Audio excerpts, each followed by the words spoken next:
Nah, jadi saya bukan humas, saya hanya orang dari dulu.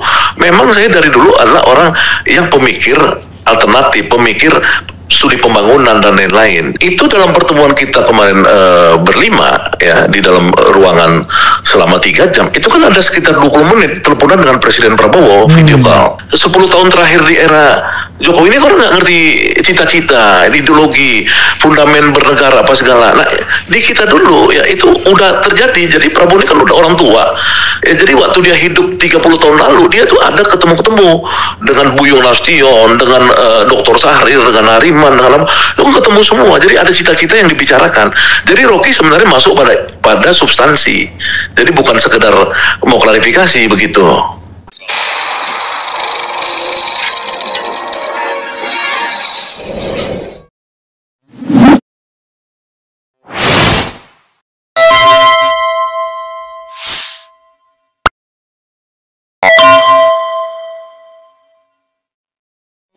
Assalamualaikum warahmatullahi wabarakatuh, sobat RH sekalian.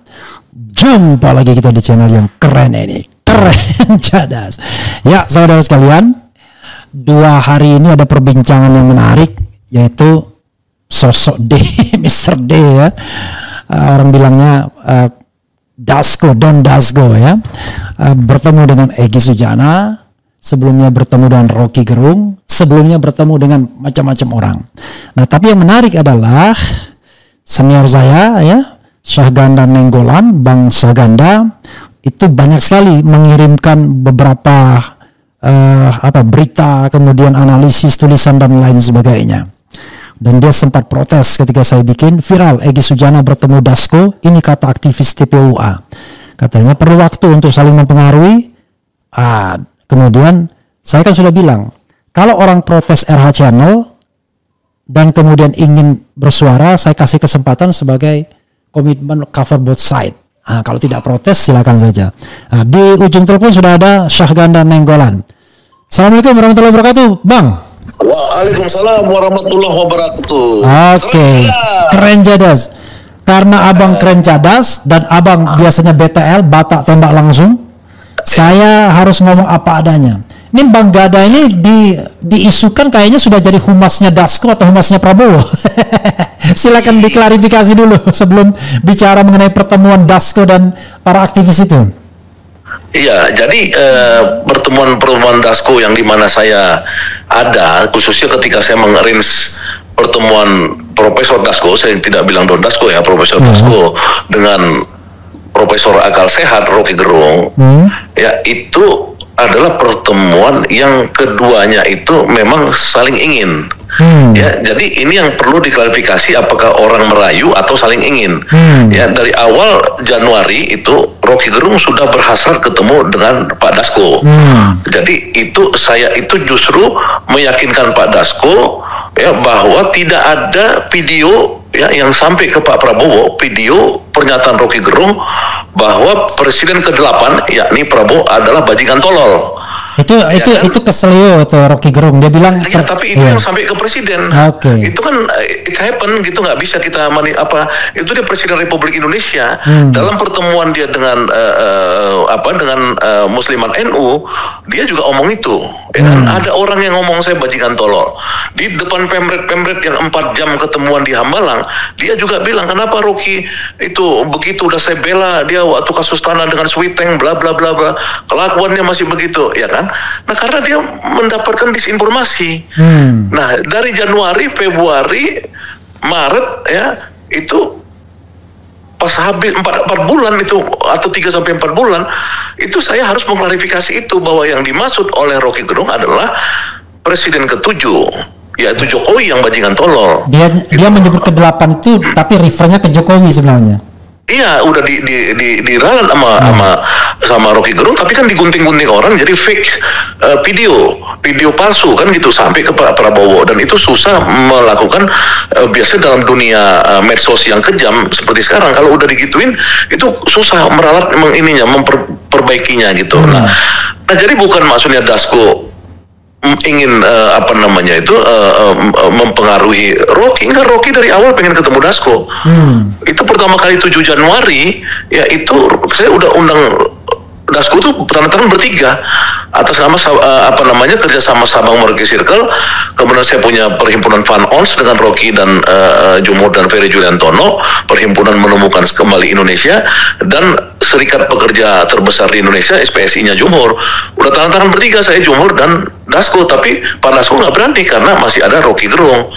Jadi itu saya mau ngasih klarifikasi kepada pemirsa Keren Cadas yang budiman, jangan sampai nanti ada mispersepsi. Enggak, ini Prof Dasko melihat bahwa peluang untuk mempengaruhi Pak Prabowo itu sekarang satu-satunya jalan terbaik ya. Mungkin tadi kan Pak Repli Harun di dalam podcastnya itu ada banyak orang disebut, bukan hanya Dasko. Iya, banyak orang, tapi kemudian Pak Rocky Gerung melihat untuk membuat komunikasi kepada presiden itu memang paling efektif Pak Dasko.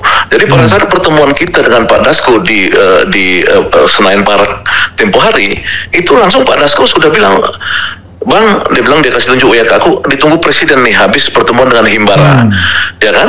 Nah, tapi karena itu Pak Dasko bilang saya duluan ke istana, nanti Pak Rocky sama ini ditunggu presiden. Nah, kemudian kepotong dengan ada Pak Luhut dan Erlangga dan Bahlil masuk untuk persiapan serasian ekonomi 2025, kegeser lagi nih, ya kan? Nah, itu jadi sama Egy juga sama modelnya. Sama Egy. Nah, jadi Egy memang juga punya keinginan. Dari lama Egy sudah WA saya. Kan ayo dong ketemu Dasko, supaya kita bisa ketemu presiden. Tentu Egy ngomongnya begitu karena dia adalah daihatnya Prabowo yang dipenjara pertama sekali itu tahun 2019. Yang bebaskan itu namanya Dasko waktu itu. Nah, jadi dia ngomong ke Dasko, saya sampaikan ke Dasko, Pak Dasko belum ini. Nah, kemarin Pak Dasko itu kebetulan bilang, Bang, ayo Bang ketemuan Egy gitu loh, ya kan? Nah, apakah konteksnya Jokowi atau apa, itu bisa dikonfirmasi sama Egy. Tapi saya mau klarifikasi di sini bahwa keinginan bertemu itulah keinginan kedua belah pihak. Jadi nggak ada keinginan tuh misalkan Dasko seolah-olah ini gitu, dominan ingin ketemu, enggak. Jadi ini memang pernyataan post factum tadi oleh Pak Repli Harun. Ya memang kita harus buktikan nanti gitu loh. Cuma kan ini teman-teman ini kan bukan teman-teman yang memang muda usia politiknya gitu loh, dalam konteks integritas. Baik Rocky, saya, Jumhur,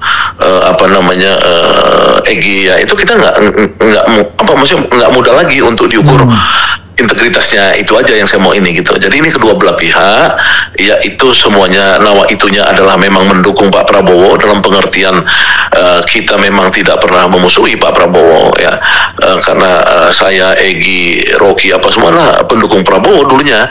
Hanya kita tidak bisa terima ketika Pak Prabowo kemarin masuk dalam kekuasaannya Jokowi kan itu. Nah, ketika sekarang ada peluang, ya kita lihat aja peluang itu bisa nggak. Kalau kita melihatnya peluangnya ada besar, jadi kita mencoba gitu loh untuk bagaimana Pak Prabowo lebih terbuka kepada orang-orang yang seideologis dengan dia, sejalan gitu. Iya, saya sengaja memberikan kesempatan kepada Bang Syahganda untuk menyampaikan sesuatu. Jadi kalau sudah berhenti baru saya tanya. Bang Syahganda ya, ada sementara pengamat yang mengatakan bahwa pertemuan antara Dasko dengan Bang Syahganda, dengan Rocky, dengan Jumhur, dengan Egy Sujana dimaknai adalah upaya manuver untuk menjauhkan Prabowo dari Jokowi. Karena kebetulan yang ditemui ini adalah orang-orang yang memang kritis terhadap pemerintahan Presiden Jokowi, bahkan 2 di antaranya pernah dihukum, atau 3 bahkan di pemerintahan Jokowi. Tapi di sisi lain, ketika orang melihat sosok Dasko mengatakan, lah bukannya Dasko juga justru penghubung antara Jokowi dan Prabowo, yang mempertemukan Jokowi dan Prabowo, dan juga dia katakanlah dia anggap sosok yang bisa ke Prabowo, tapi juga bisa di kakinya Jokowi dan lain sebagainya. Gimana pendapat Bang Syahganda? Ya, semua itu kan seninya politik di situ menurut saya. Ya kan, yang paling penting kita melihat nih opportunity-nya ada nggak untuk kita bisa berdialog dengan presiden. Ya seperti saya kemarin bertemu dengan Egy, ya kemudian dengan Bursa dan ada 1 orang lagi yang minta dirahasiakan sampai sekarang. Ya itu dalam pertemuan kita kemarin berlima ya di dalam ruangan selama 3 jam. Itu kan ada sekitar 20 menit teleponan dengan Presiden Prabowo video call, ya kan. Nah presiden nanya, Egy bagaimana Ki? Sehat Ki? Ya kan itu pertanyaan-pertanyaan yang personal. Ya bursa gimana, sekolah unggulan udah jalan belum, sekolah rakyat jalan nggak, ini jalan nggak. Nah, sama yang teman satu lagi ya, karena mereka usianya sama ya, cicat-cicat kan, mereka teman dari ideologi dari zaman dahulu ya. Nah, kalau saya ya ditanya, saya bilang saya lagi mengembangkan lembaga Pak, untuk saya melakukan kajian-kajian pembangunan alternatif untuk mendukung bagaimana industrialisasi pedesaan, koperasi merah putih, apa segala yang menurut saya semua ideologis. Jadi sebenarnya Pak Prabowo ini kita harapkan melakukan tukar pikiran dengan kita, dia terima atau enggak. Kalau dari zaman Jokowi ya nggak ada tukar pikiran, karena Jokowi nggak punya pikiran, ya kan? Gitu loh. Kalau Pak Prabowo kan punya pikiran, kita berharap bahwa istilah Rocky Gerung itu, manusia ini yang paling penting hidup kalau ada pertentangan pikiran. Nah, kita mempertentangkan pikiran kita dengan Pak Prabowo. Kalau dia tertarik, Dasko kan sebagai penghubung yang efektif, yang kalau bahwa dia ada urusan dengan Jokowi ya urusan lain gitu. Tapi menurut saya itu juga udah masa lalu ya. Artinya dia tidak ada urusan. Sekarang yang berkuasa Prabowo kok. Kenapa kita masih berpikir bahwa yang berkuasa ada urusan dengan Jokowi gitu loh? Ya, Bang Ganda ya. Pertama klarifikasi dulu untuk Rocky Gerung ya. Rocky menemui Dasko itu dalam rangka sekadar klarifikasi mengenai bajingan tolol yang salah dia sebut presiden ke-8, maksudnya presiden ke-7 itu, ataukah ada maksud atau keinginan lain yang ya let's say dia ingin bertemu dengan berbicara dengan Prabowo secara langsung atau bagaimana? Demikian juga Egy Sujana. Ya, iya pastinya kan Rocky itu kan temannya Prabowo puluhan tahun. Semua orang tahu bahwa kader PSI, bukan PS-nya si Kesang nggak jelas, PSI yang asli itu Partai Sosialis Indonesia, kadernya itu yang paling top sekarang itu kan namanya adalah Rocky Gerung, ya kan? Seniornya Rocky Gerung itu di kader PSI itu namanya Presiden Prabowo Subianto, kan kira-kira gitu. Itu kan politiknya nggak bisa kita bantah. Mereka sudah berkawan, bahkan Prabowo itu orang yang mungkin 4 kali ke rumahnya Rocky Gerung, ya kan, sebelum yang di sebelum 2024 ya.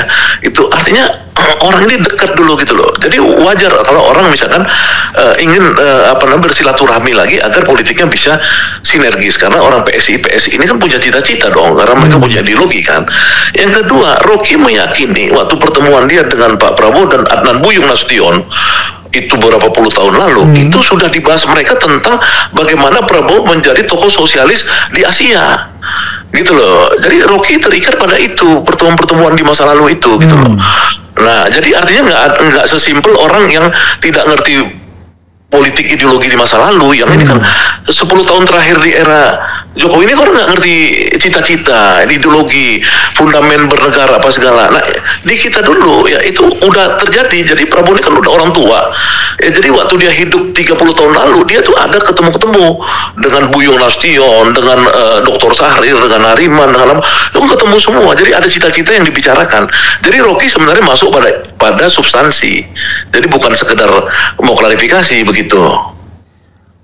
Bagaimana dengan pertemuan dengan para aktivis buruh ya? Ada Andi Gani Nenawea, Jumhur Hidayat, kemudian juga satunya Said Iqbal. Kalau dikumpulkan bertiga itu kan semuanya sebenarnya sudah hampir 100% organisasi buruh di Indonesia. Lagi-lagi bertemu dengan Dasko, bukan bertemu dengan Menteri Tenaga Kerja, padahal yang dibicarakan soal Satgas, PHK dan lain sebagainya. Apakah birokrasi itu tidak berjalan? Cukup dengan orang kepercayaan Prabowo yang notabene adalah wakil ketua DPR yang harusnya menjadi juru bicara DPR dalam pengawasan pemerintah. Gimana, Bung? Begini, yang saya dapat bocoran dari Pak Jumhur, ya Pak Prabowo ini ingin di hari buruh itu ada 1 Mei.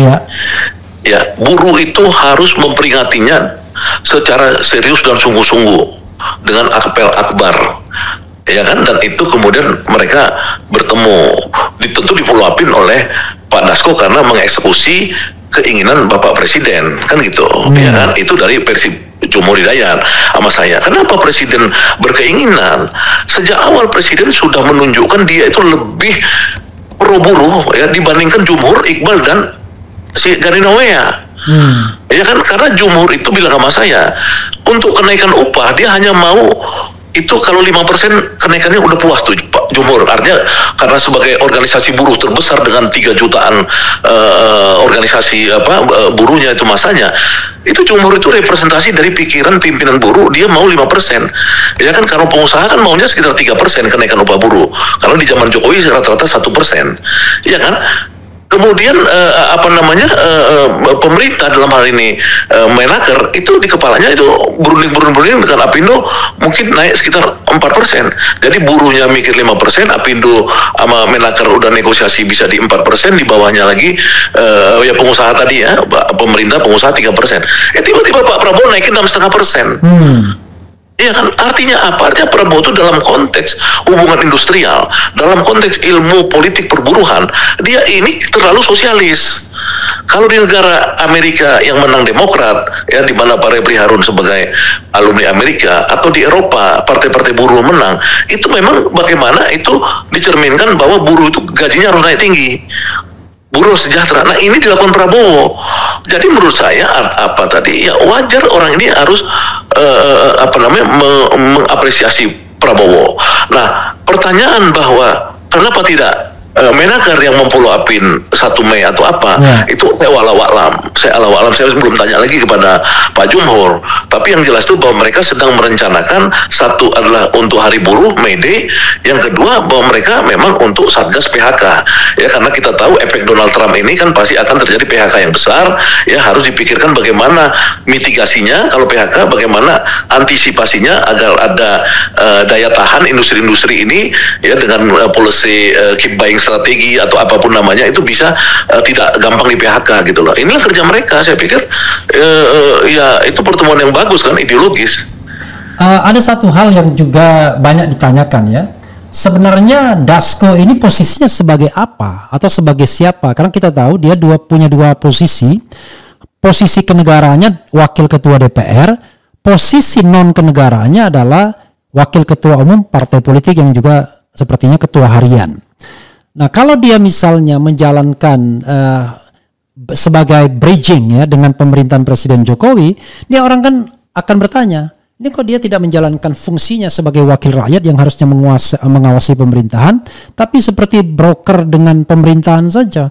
Padahal pemerintahan kan tidak bisa dibangun dengan hubungan-hubungan yang sifatnya tidak jelas ya, karena semua ada pembantu presiden ya, ada Mensesnek, ada Menaker.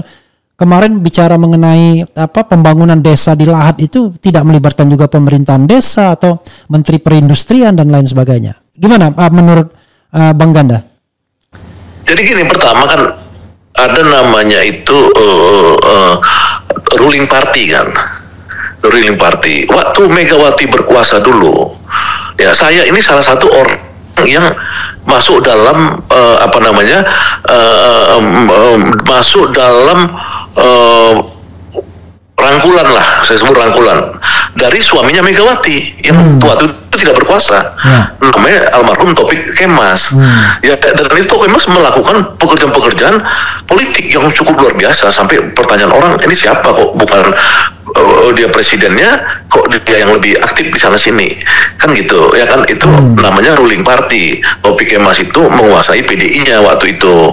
Nah, begitu juga sekarang kan, menurut saya presidennya itu adalah Prabowo, dan partai berkuasanya itu sekarang de facto itu Gerindra ya kan. Maka kemudian pasti ketua hariannya itu akan berusaha untuk mengamankan kebijakan-kebijakan pemerintah, baik kebijakan maupun implementasi. Jadi saya pikir itu yang paling penting kan, pada saat yang urgent ya dia turun, ya misalkan perangkulan, harmonisasi, ya dia ketemu dengan Ibu Megawati waktu sebelum Hasto ditangkap ya, saya lihat sendiri fotonya ya.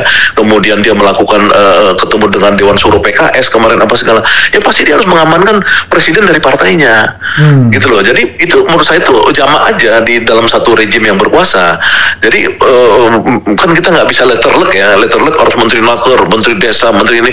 Nah, kebetulan aja ada hubungan-hubungan yang memang orang misalnya kayak Pak Bursa Sarnubi dengan Pak Dasko itu kan sudah berteman 30 tahun lalu. Sorry, Bursa Sarnubi sekarang di Gerindra atau masih di Bintang Reformasi? Dia didukung oleh Golkar dan PKB. Gitu loh. Nah, tapi karena mereka itu berkawan lama dan istrinya Pak Bursa 3 periode menjadi menjadi DPR dari Partai Gerindra, ya, ada kedekatan. Jadi ketika Pak Bursa ada kedekatan, kemudian the ruling party pengen membuat pilot project, saya pikir sah-sah aja lah dia memberikan penguatan kan. Jadi nggak ada yang, menurut saya nggak ada yang negatif sih di situ. Bang Ganda, sebelum saya bertanya tentang opini Anda kan, saya ingin mungkin Anda menutup fakta yang ingin Anda beberkan dalam kesempatan ini. Silakan. Saya mau tanya 2 opini Anda setelah ini. Ya, yang di dalam di dalam podcastnya Pak RH ini kan sebenarnya ketika disebut Sagana sudah menjadi humasnya Dasko, ya kan, sudah jadi humasnya pemerintah, kan begitu ya kan. Tadi saya sengaja memancing Anda biar Anda marah. Ya enggak, aku nggak mungkin marah sama Harun karena aku udah naik ke atap paling tinggi nyanyi ganti presiden, ya kan. Udah ganti presidennya, masa aku pikir presiden belum ganti, kan kita nyanyi 2024 ganti presiden. Nah udah ganti presidennya kan gitu. Walaupun saya juru bicara Anies, saya berharap Anies yang presiden, nggak terjadi. Terus what? Ya kan, saya kan harus punya pilihan bahwa ini sudah pergantian kan gitu. Nah jadi saya bukan humas, saya hanya orang dari dulu. Memang saya dari dulu adalah orang yang pemikir alternatif, pemikir studi pembangunan dan lain-lain. Jadi kalau misalkan di zaman Jokowi saya ditawarin untuk bergabung, ya saya nggak mau karena saya melihat tidak ada agenda pembangunan untuk rakyat di sana, tidak ada. Yang ada agenda untuk pembangunan oligarki, buat undang-undang omnibus law ya agar seluruh kekuasaan desa itu daerah ditarik semua ke Jakarta sama oligarki dan Jokowi ini, rakyat disingkirkan, saya kritik, saya dipenjara, kan gitu ceritanya. Bukan saya nggak punya teman di situ, saya punya teman. Pramono Anung teman akrab saya waktu kuliah. Luhut juga saya punya komunikasi, tapi kan saya nggak mau karena mereka tidak punya orientasi. Nah kalau Prabowo ini dari mulai kakeknya sama bapaknya sampai ke dia orientasinya namanya development, pembangunan. Nah saya mencoba dengan kajian-kajian saya itu, mungkin nggak saya ikut mempengaruhi pikiran Pak Prabowo ini ya. Misalkan saya punya lembaga kajian baru sekarang, The Great Institute. Saya mengkaji pertama kali kajian siapa? Membandingkan yang namanya Althusser dengan Max Weber dan si David Osborne ya kan, tentang apa? Tentang birokrasi. Bagaimana membuat birokrasi yang ideologis, bagaimana membuat ideological state apparatus. Itu saya kaji. Karena Prabowo kalau ideologis, kalau dia mau seperti Deng Xiaoping, kata Raymond Dalio itu, maka dia harus birokrasi ideologis, jangan kena efisiensi nangis semua. Kan seperti itu. Ini yang saya tulis, saya buat, saya kasihkan ke Pak Prabowo. Tentu nggak langsung dong ya kan, saya kasih ke Prof Dasko. Ini Prof Dasko, kalau dia mau sukses Pak Prabowo, dia harus didukung oleh ideological state apparatus dan oleh birokrasi yang ideologis. Nah gitu-gitu loh mas saya. Itu kan kajian. Nah karena saya tertarik ini, saya bukan humas. Kalau saya misalkan nggak cocok, saya kritik. Saya dari dulu gitu. Kalau pas cocok ya saya perkuat gitu loh. Intinya di situ. Jadi saya sekali lagi saya tadi karena saya mendengar Profesor Repli Harun bilang itu apa saya itu humas, ya saya bukan humas gitu loh.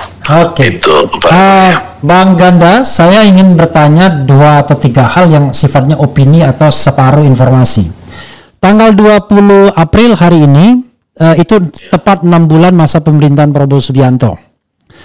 Kelompok civil society sebenarnya berharap, tidak hanya berharap, mendesak, bahkan ada yang mengatakan kita kasih waktu 6 bulan untuk mempercayai Prabowo. Salah satu indikatornya adalah reshuffle menteri-menteri yang masih terafiliasi dengan Jokowi. Apa pendapat Anda? Apa bocoran Anda? Dan sepertinya adem ayam aja. Itu satu pertanyaan. Silakan. Kalau pendapat saya itu udah sering di podcast-podcastnya, karena saya udah lama nggak diundang Pak RH aja kan. Podcast yang biasa ngundang saya, ya itu tetap suara saya kan. Kalau pemimpinnya ideologis, ya layer keduanya nggak ideologis, itu susah mengimplementasikan. Ya kan? Nah, cuman kan saya melihat bahwa Prabowo ini pinter, ya kan, dia tahu bahwa birokrasi ini dikuasai oleh koalisi Indonesia Maju, ya kan, untuk ngakalinnya dia buat Danantara, ya kan, akhirnya kekuasaan Erick Thohir kan hilang tuh di BUMN. Sekarang kekuasaan tuh pindah ke Prabowo kan, langsung ganti-ganti BUMN apa sekarang kan nggak ada lagi urusan Erick Thohir sekarang. Itu langsung dikendalikan istana Prabowo dan Rosan, orangnya Prabowo. Nah, itulah cara dia bagaimana membuat orang-orang Kim ini nggak lagi gampang sembarangan. Misalkan yang saya lihat dengan Danantara itu, dia nggak bisa bahlil misalkan ngatur-ngatur hilirisasi, karena hilirisasi itu sekarang kekuatannya itu ada di Danantara, gitu loh. Nah, jadi saya melihat armnya, tangannya Prabowo ini dia panjangkan dengan satu namanya Danantara. Yang kedua, dia panjangkan lagi dengan namanya tentara. Tentara dia masukkan untuk ngurus sawit apa segala bisa kayak gitu ya kan.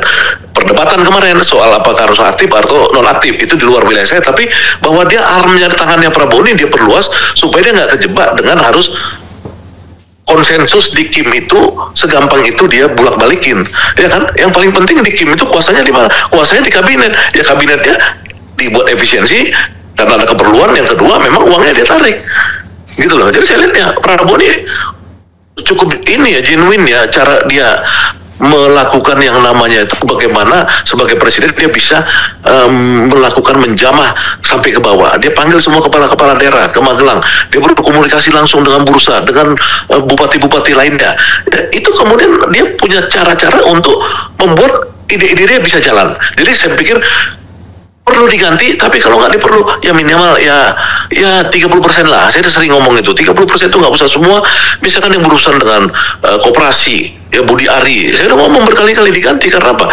Karena strategi Prabowo ini kan seperti strategi Mao Zedong, ya kan, membangun dari desa, koperasi desa 880.000 koperasi dengan 400 triliun uang, berarti kan akan diputar uang di desa, ya kan, rakyat desa itu akan bisa bekerja, bisa menghasilkan produksi gila-gilaan akan di desa.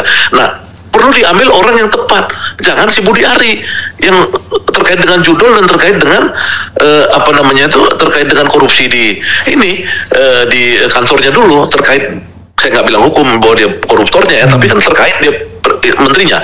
Nah kemudian apalagi di situ yang terkait menteri desa misalkan, saya udah bilang kok menteri desa kalau bisa diganti, ya kan, itu loh. Nah Sri Mulyani saya bilang diganti aja.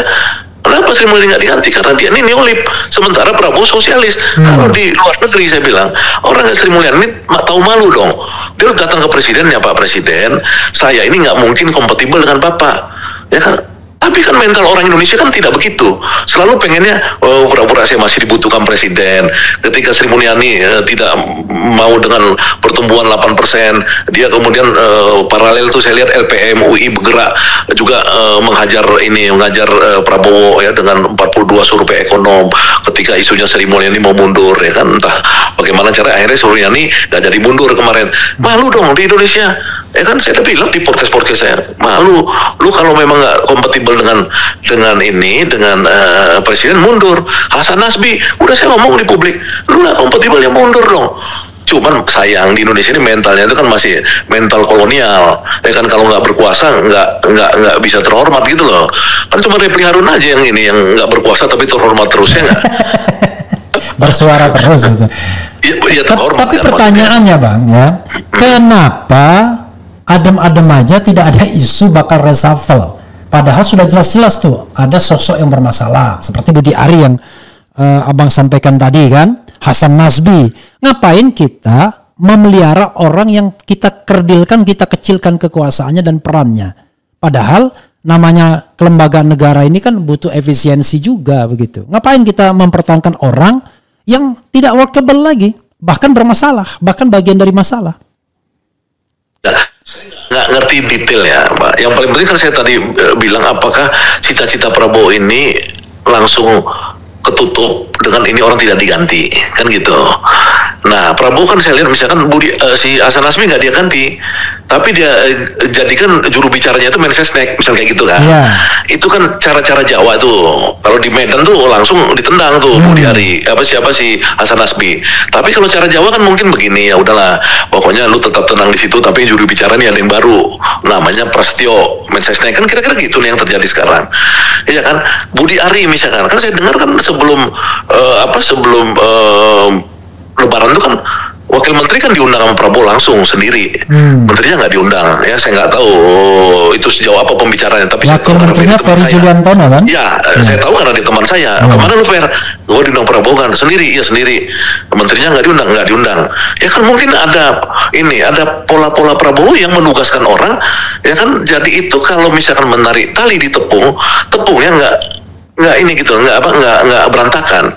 Bisa jadi dia punya strategi itu, karena dia menang juga kan. Kalau dalam pikiran saya kan yang seperti ditulis dulu itu kudeta merayap kan gitu kan. Jadi kalau dia udah kudeta merayap, mungkin dia punya strategi. Jadi kita melihatnya gini, kalau boleh teman-teman pemirsa Repli Harun ya, karena saya dari dulu tuh saya dianggap strukturalis ya, bukan kulturalis, walaupun saya senang dengan kulturalis. Saya strukturalis gini ya, kalau dia bilang hidup Jokowi, Ya, tapi kita lihat kebijakan strukturnya, jangan omongannya. Apakah dia itu menghantam nggak pagar laut? Kalau Jokowi bukan hanya menghantam, dia kasih semua, kalau bisa seluruh Indonesia ini dikasih pagar laut supaya dikasih konglomerat untuk menguasai laut. Tapi yang Prabowo kan nggak. Dia suruh tentara, dia rusak. Ya, bahwa itu belum tuntas itu urusan lain, tapi sudah publik tahu bahwa Prabowo membilang negara harus hadir di situ. Sawit-sawit, ya, di zaman Jokowi itu sudah diidentifikasi 3,3 juta hektar lahan sawit tidak ada izin, ya, mau diputihkan. Karena apa? Karena dibuat mereka lah undang-undang Omnibus Law pasal 110 A dan B, ya, yang mau bolehkan putihkan. Sampai selesai itu kemudian ganti ke Prabowo, Pak Luhut bawa proposal itu, ada di koran ya, bukan saya ngomong, bilang bahwa mereka mau bayar 300 triliun, yang penting diputihkan. Prabowo bilang apa? Nggak ada putih-putih, dia bilang nggak ada. Waktu dia dialog dengan Jumhur, siapa cuma yang buat Omnibus Law itu? Ya presiden lah Pak, kata Jumhur sama DPR. Presiden mana? Kata Prabowo. Kan, bukan presiden. Untung si Yaserli bilang, Pak maksudnya manusia. Kalau Omnibus Law itu dibuat manusia, maka Omnibus Law itu bisa diganti, dirubah, kata Prabowo. Ya kan, Prabowo kan kemudian mengambil alih nih, udah ratusan ribu hektar sawit-sawit yang selama zaman Jokowi bebas, untungnya itu dihitung Prabowo 240 triliun tuh, konglomerat itu, nggak bayar pajak lagi mereka tuh. Coba, sama Prabowo disita, sekarang udah 600 ribu kalau nggak salah saya disita sama Prabowo. Itu dalam teori-teori strukturalis, jadi kebijakan buruh 6,5%, kebijakan sawit, kelapa sawit yang diambil alih pemerintah, kebijakan pagar laut, itu disebut dalam teori itu political ekonomi, itulah pertarungan strukturalis. Dia kalahkan kekuatan lawannya itu gitu loh. Dalam hal ini lawannya Prabowo oligarki. Nah ini kan kemudian bagaimana kita kok masih menilai dengan yang sifatnya apa namanya tuh simbolis gitu loh. Ini yang saya nggak ngerti gitu. Kalau saya ya ini soal simbolis juga kan kadang-kadang orang merasa menganggap penting. Misalnya contoh hubungan antara Prabowo dan Jokowi. Baru-baru ini muncul lagi kan mengenai ijazah palsu. Memang Prabowo tidak berkomentar apa-apa, tetapi orang yang sangat loyal kepada Prabowo, Hercules misalnya, datang ke sana, ya, show of force untuk dalam tanda kutip cyber juga dengan kelompok aktivis yang datang. Itu teman Bang Ganda semua kan, aktivisnya. Nah berikutnya adalah datang pula orang yang baru saja diangkat sebagai komisaris BUMN, bahkan melakukan katakanlah kekerasan psikologis, mencopot atribut dari kepala orang kan, itu kan secara psikologis tidak enak. Nah, apa yang bisa Bang Ganda jelaskan? Seolah-olah kok nanti ada juga Sespimen ya, sekolah pimpinan staf dan pimpinan menengah Polri yang datang juga soan, lalu menteri-menteri. Bahkan menteri yang tidak ada kaitannya dengan Jokowi pun seperti Bima Arya Wamen datang juga.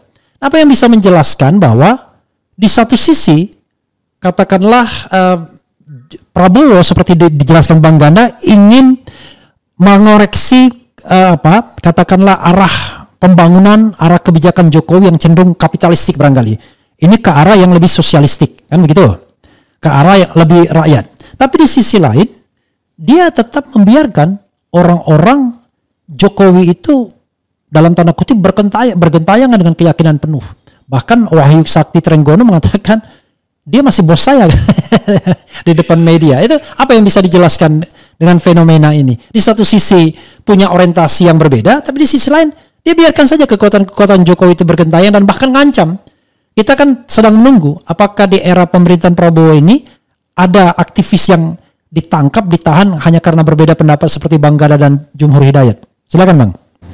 Ya kalau yang saya saksikan langsung pada pertemuan yang ada Egy dan Profesor Dasko, kan Egy nanya, itu ngapain Hercules ke Jokowi? Kan nanya dia. Ya kan Pak Dasko bilang, itu Hercules mewakili siapa? Kata si balik pertanyaan Pak Dasko. Oh ini kan bukannya ini presidennya ini, enggak lah, presiden udah lama nggak ada di grip itu, dia bilang nggak ada, dia bilang itu presiden di grip itu. Jadi di situ ditanya Egy. Jadi kalau orang mengasumsikan bahwa Hercules mewakili mewakili Presiden Prabowo, menurut saya sih ya terlalu simplistis ya. Ini yang jelas saya dengar sendiri percakapan Egy Sujana dengan Pak Dasko itu, bahwa dibantah Pak Dasko tidak ada Hercules mewakili istana, itu mewakili Prabowo nggak ada gitu loh. Yang kedua ya kan Egy juga nanya apakah urusan ijazah palsu ini tetap dia boleh terus. Ya kata Dasko, ya kalau nggak capek ya nggak ada masalah, dia bilang, ya kan. Jadi nggak ada larangan, maksudnya nggak ada larangan dalam pertemuan itu yang 3 jam itu, ya orang canda-canda aja, nggak ada istilahnya Egy dilarang di ini, nggak ada gitu loh. Jadi sebenarnya itu persepsi yang seolah-olah orang masih melindungi Jokowi apa, nggak bisa. Tapi kan maksudnya kalau Prabowo itu misalkan diminta untuk misalkan sikat Jokowi, itu kan dulu yang namanya semua kan gitu ya, waktu Pak Harto dengan Bung Karno kan kita tahu sendiri kan, berapa tahun tuh Soekarno ambil alih tahun 65 ya, itu Bung Karno tahun 70 kalau nggak salah saya baru dimasukkan ke Wisma Yoso. Tahanan Wisma Yoso itu ya kan, itu berapa tahun coba, 5 tahun tuh dibiarin. Begitu juga Habibie ketika Soeharto ya kan, saya kan pengikut Habibie dulu, itu nggak mungkin dia iniin Soeharto gitu loh, nggak mungkin, karena yang mengantarkan Habibie itu ya Soeharto gitu. Jadi ada pakem-pakem di elit-elit nasional kita yang mungkin kulturnya dari kultur Jawa ya, itu memang menghormati orang-orang yang memang bagian daripada ininya dia gitu, apa namanya, kepemimpinan dia. Tapi bahwa kemudian misalkan rakyat menuntut dan terbukti misalkan bahwa Jokowi korup apa segala, saya yakin bahwa Pak Prabowo nggak akan mungkin melindungin gitu loh. Yang sekarang kita lihat kan orang-orang yang terkesan dilindungi ya di era Jokowi ya, seperti kemarin kasus minyak goreng itu ya, pada minyak goreng itu kan udah selesai, cincai 60 miliar hakimnya disogok, selesai kan di zaman Jokowi, dibongkar lagi di zaman Prabowo, coba ya kan. Jadi artinya sebenarnya untuk kasus-kasus yang tidak menyangkut langsung individunya Jokowi, tapi derivatifnya yaitu kebijakan apa segala yang manipulatif, koruptif, kan nggak ada yang dilindungin Prabowo.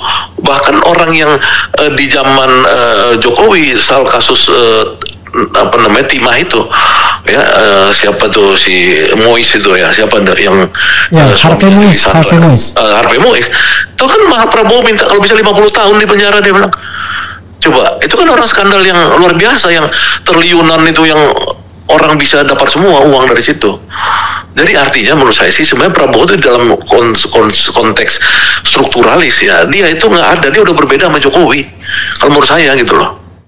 Ini ada kesan ya, kepolisian itu masih di bawah, atau aparat penegak hukum ya, masih di bawah ketiak mantan Presiden Jokowi.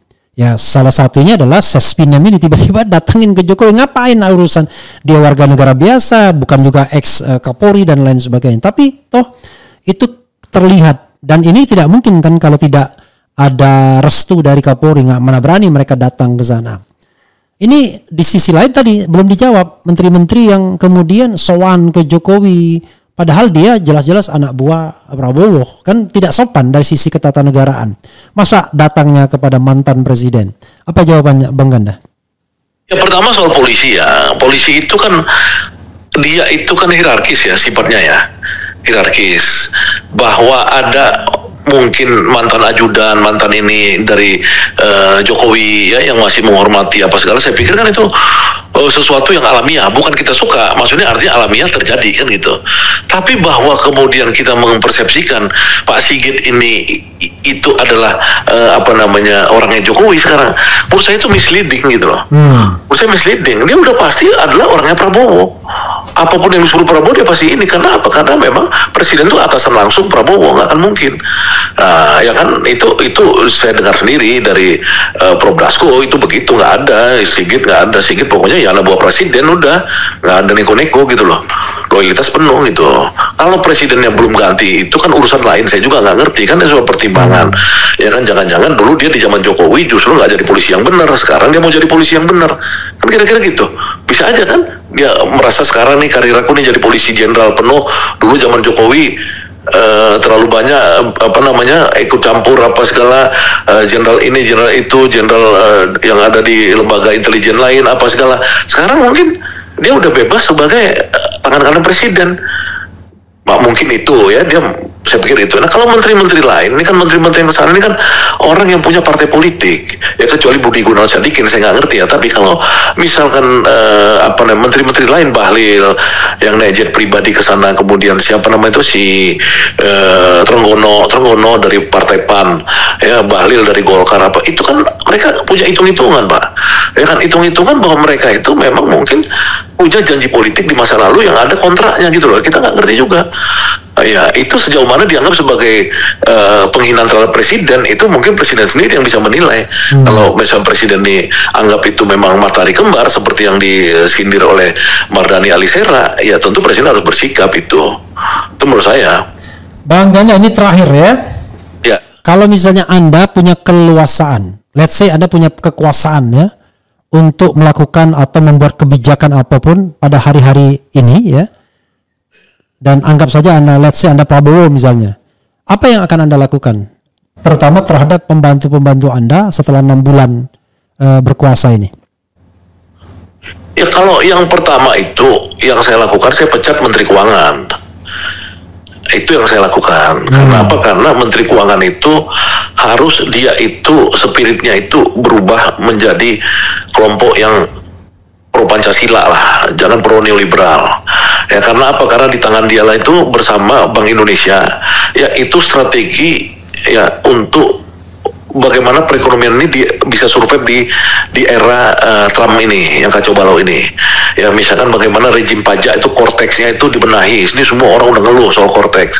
Ya kan bagaimana kemudian bea cukai yang impornya itu 72% impor, 74 barang-barang kita itu 74 itu setengahnya itu impor gelap.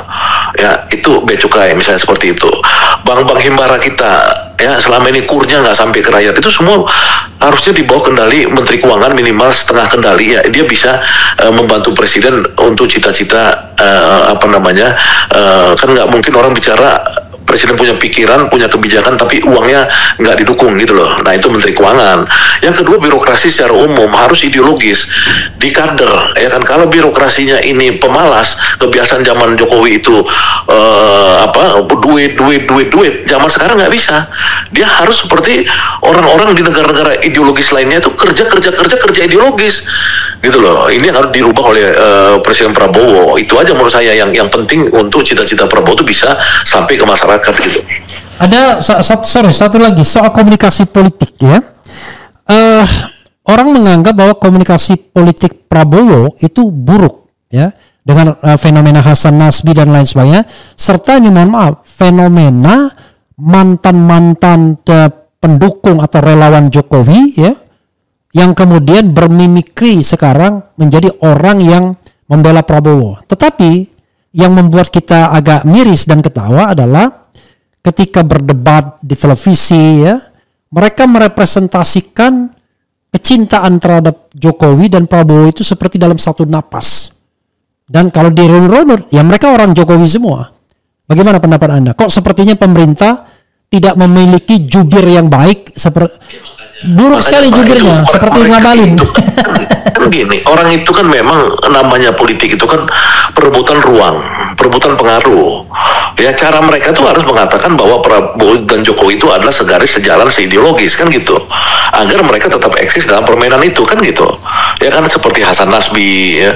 Coba bayangkan aja ya, menurut Pak Rocky Gerung, dia itu harusnya jadi pembicara di retreat di Magelang. Ya, itu sudah diusulkan oleh Pak Tito Karnavian untuk dia jadi pembicara. Bayangkan Pak Tito Karnavian yang menyelenggarakan retreat di Magelang mengusulkan nama Rocky Gerung.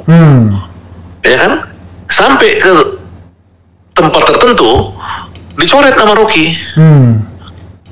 Tempat tertentu itu di mana? Ya nanti mungkin Bang Repli tanya Rocky langsung ya supaya nggak ada miss. Saya cuma mau bilang gini, ada elemen-elemen dalam kekuasaan Prabowo ya seperti Pak Tito itu melihat bahwa ini ada sesuatu yang harus dibenahi dengan menampilkan orang-orang seperti Rocky, misalkan seperti itu. Sama seperti saya mengharapkan Pak Repli Harun lah juru bicara Presiden Prabowo, iya kan? Tapi kan kelompoknya Hasan Nasbi pasti akan bilang Repli Harun itu bahaya Pak, karena tiap hari dia itu adalah memusuhi Prabowo. Itu kan ruang publik. Dan saya sudah bilang kan tidak mau menjabat apapun sampai 2029. mau jadi oposisi. Pendapat saya. Maksudnya gini, artinya ada perebutan pengaruh, perebutan ruang publik. Jadi memang itu istilah Pak Repli Harun post factum. Tadi ya kita lihat aja, memang teorinya begitu. Ya kan zaman dulu di dalam era Soeharto ada rebutan kelompok Islam dengan kelompok Beni Murdani dan CSIS. Semua ahli sejarah mencatat itu, bukan kebohongan. Memang ada rebutan pengaruh. Zaman Soeharto ada rebutan pengaruh antara PKI dengan kelompok agamis, misalnya kayak gitu. Nah sekarang pasti ada kelompok Jokowi itu pasti ingin terus mengendalikan kekuasaan ini, ya kan? Nah kita tinggal berpikir bagaimana kita bisa mengatakan kepada Prabowo yang sebenarnya Garuda Yaksa, Raja Wali, apa segala, ya kita coba imbangin. Jangan penjahat-penjahat atau apa, orang yang dari masa lalu yang gelap, dari gorong-gorong, masih bisa ada di situ, termasuk Hasan Nasbi. Gitu loh. Itu pandangan saya gitu, Pak Repli. Bang Ganda, nggak terasa kita sudah 50 menit kita berbicara. Terima kasih. Silakan closing statement. Kalau ada yang belum disampaikan, silakan. Ya intinya ginilah, kita, kalau saya, Rocky, Jumhur, Gegi Sujana, ya itu melihat Dasko itu sebagai sebuah fenomena komunikasi politik yang paling canggih lah di era Prabowo. Di zaman Megawati itu namanya Topik Kemas, kira-kira gitu ya. Di zaman SBY Hatta Rajasa, ya itu selalu ada di dalam era itu orang seperti itu yang memang dia memainkan peran untuk membuat saling pengertian antara orang-orang kritis dengan sang presiden. Nah jadi saya berharap bagaimanapun Pak Repli Harun sesama Wong Kitogalo dengan Dasko ya juga punyalah komunikasi. Tidak perlu untuk kita takut saling pengaruhi atau siapa post factumnya. Yang paling penting komunikasi dulu, usul saya itu. Terima kasih. Wabillahi taufiq wal hidayah. Wassalamualaikum warahmatullahi wabarakatuh. Waalaikumsalam warahmatullahi wabarakatuh. Makasih Bang Ganda ya. Keren jadas ya. Jadi mudah-mudahan siapapun yang protes, Repli Harun kita kasih kesempatan untuk klarifikasi seluas-luasnya. Mantap. Makasih ya. Assalamualaikum. Waalaikumsalam. Saya matikan ya. Ya, saudara sekalian, saya sudah mengatakan ya, model saya berkomunikasi adalah saya melakukan hal-hal yang kritis, mengungkapkan perspektif saya. Tetapi kalau ada orang lain perspektif dan keberatan, saya tidak berkeberatan juga untuk menampung perspektif dia. Perspektif mana yang Anda ingin pegang, ya terserah, silakan saja. Yang jelas, masing-masing orang itu memiliki keyakinan bahwa dia berjuang di jalan yang benar dan lurus. Nah, berjuang di jalan benar dan lurus itu, ya tentu nanti secara post factum nanti akan terlihat.